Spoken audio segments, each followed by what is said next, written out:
para analizar lo que sucedió este domingo, donde por primera vez, además, era obligatorio que todos los chilenos y las chilenas salieran a votar, casi 5 millones más de electores. He invitado a Jorge Fábrega, es un investigador muy conocido por, yo creo que todos los que tenemos acceso a lo que fueron estas previas a las elecciones, académico de la Universidad de Desarrollo. Bienvenido, Jorge, usted desde Santiago de Chile. Buenas noches. Buenas noches, María Emma. Un gusto estar acá conversando. Saludos desde Chile a toda la audiencia. Pues bueno, denos usted como ese margen general, el estado del arte. ¿Qué pasó? Estas grandes sorpresas que de alguna forma tuvimos, porque no se esperaba ni menos del 30% para la oficialista, ni unas elecciones tan altas en el resto de las derechas. Denos su primera visión.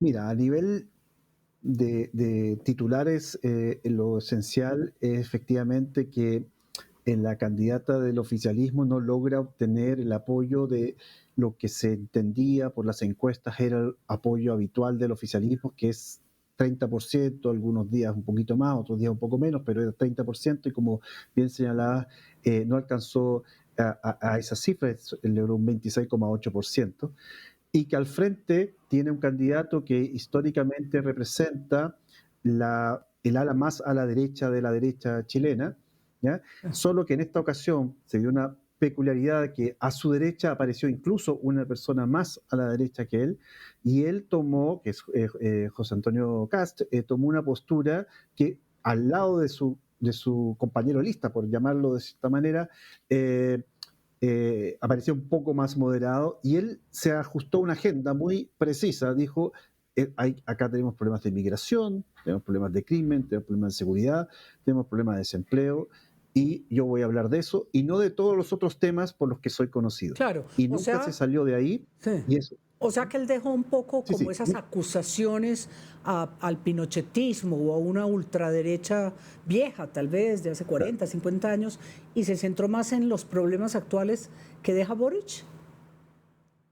Es tal cual. Y de hecho, él instaló la idea de un gobierno de emergencia. Estamos en una emergencia y necesitamos preocuparnos de eso. Nuestras diferencias en los otros temas quedarán para después. Y con esa idea, en todos los debates, en todas las conversiones, no se salió nunca de ese libreto, y las encuestas sistemáticamente lo mostraron desde los últimos 3, 4 meses como el principal candidato de derecha que iba a llegar a una segunda vuelta, porque como tú bien mencionabas, solo tenemos un sistema en el que se necesita sacar 50 más 1% de los votos en una primera vuelta, y si nadie lo logra, Claro. las dos primeras candidaturas pasan a la siguiente vuelta.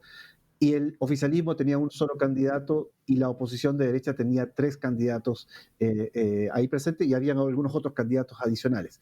¿Ya? Entonces, la primera vuelta se transformó en una primaria de la derecha chilena, y José Antonio Cast, como te decía, los últimos 2, 3 meses sistemáticamente aparecía como con el más probable, y así finalmente sucedió este domingo. Pues ahí veíamos acá, pero no es la única sorpresa de estas elecciones, de esta primera vuelta, porque también los que siguieron de terceros, cuartos, quintos fueron sorpresivos. ¿Qué nos deja? ¿Qué país nos deja para el 14 de diciembre? Mucha derecha, ¿no? Lo más, sí, lo más sorpresivo es el tercer lugar, porque las encuestas en general fallaron en darse cuenta que el tercer lugar, que se llama Franco Parisi, candidato que nuevamente se presenta a esta elección, ya lo había hecho en una posición anterior, y aumentó su porcentaje de votación de en torno a un 12% a la vez anterior, a esta vez que obtuvo cerca del 20%, un candidato muy atípico. En la elección anterior él no estaba en Chile, hizo una candidatura virtual, ¿ya? Y no estaba en Chile porque él no podía entrar a Chile porque tenía un problema judicial. Y ahora está acá y logra este tremendo éxito de su parte, con una posición que está entre medio de las dos candidaturas que finalmente pasan a la siguiente etapa. Y el otro dato importante es que dentro de la derecha que ha gobernado, que es la derecha, llamemos más dialogante, eh, centro derecha, que estaba encabezado su lista por Evelyn Matei, terminó en el quinto lugar, cambiando la correlación de fuerzas dentro de la derecha, que toda probabilidad va a gobernar a partir del 11 de marzo del próximo año. Y si uno fuera a analizar, profesor Fábrega, ¿qué pasó con Boric? ¿Cuál fue como ese desmonte de lo que fue una visión de izquierda, un cambio que se quería hace 4 años? ¿Qué le pasó? ¿El deseo de una constituyente o de un cambio muy radical?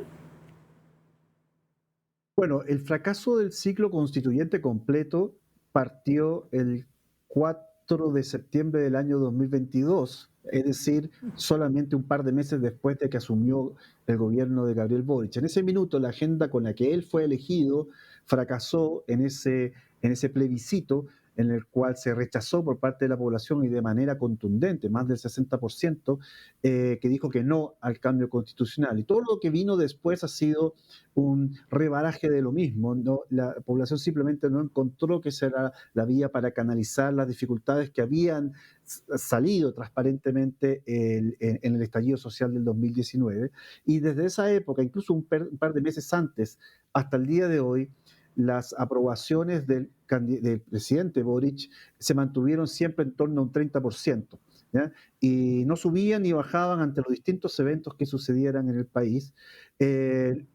Además, se presentó un cambio, un giro en su política más cercano a no cambios radicales, sino a lo que fue los gobiernos de la concertación, buscando algunos acuerdos, con bastantes dificultades con sus bases políticas, y al final el gobierno finalmente se transforma en el principal factor que hace que cualquiera de las candidaturas, a mi juicio, que se presentaran representando al gobierno, tenían las pocas Ese sino, posibilidades sí, de ese es avanzar. como ese casi un signo de fracaso.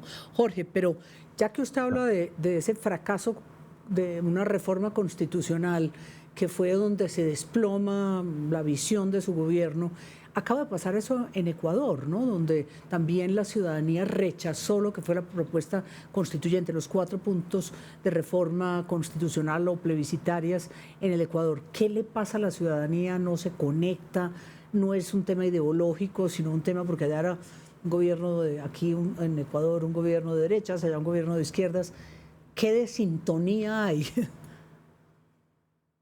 Mira, ese es un muy buen punto. Lo que aparentemente es, yo diría al revés, son los partidos políticos y la clase política la que aparentemente no está logrando sintonizar con las demandas ciudadanas, y lo que en el caso chileno fue un intento de la clase política de hacerse parte de la solución al estallido social que vivíamos, finalmente no era lo que la ciudadanía buscaba. Y claro, vino la pandemia y acá el estallido menguó, pero el problema sigue ahí presente, y no logran representar. Lo que pasa en el Ecuador es probablemente algo similar, y en general en nuestro vecindario latinoamericano lo que vemos es esa desconexión entre clase política o mecanismos de representación y los representados, que termina siendo que algunas candidaturas con algún corte más populista en algunos países logran llegar hasta la primera magistratura, y en otros se empiezan a acercar, como es el caso, en el caso chileno del tercer candidato que les mencionaba, que llegó en tercer lugar, tiene esas características. Es un candidato que conecta con ejercicios bastante simples, programáticos, no grandes peso ideológico en las ideas que está proponiendo, sino con pequeñas ideas que van al corazón de la clase media y que aparentemente, por los resultados que vemos, Claro. fueron muy atractivos para la población. Y es precisamente en ese clima político tan tenso que afronta Chile, con una contienda pues que fue como tan decisiva en esa primera vuelta, inesperada por todo lo que usted está diciendo, por precisamente ese como especie de cansancio social y por el impacto de las crisis de seguridad que no son excepcionales a Chile, pero que le dieron muy duro, de fronteriza, de desgaste ciudadano, pues donde estamos en este embudo donde vamos a saber qué pasa. ¿Será Jara con la continuidad o será Casta con la ultraderecha? Solo uno de los dos va a llegar a la moneda este próximo 14 de diciembre.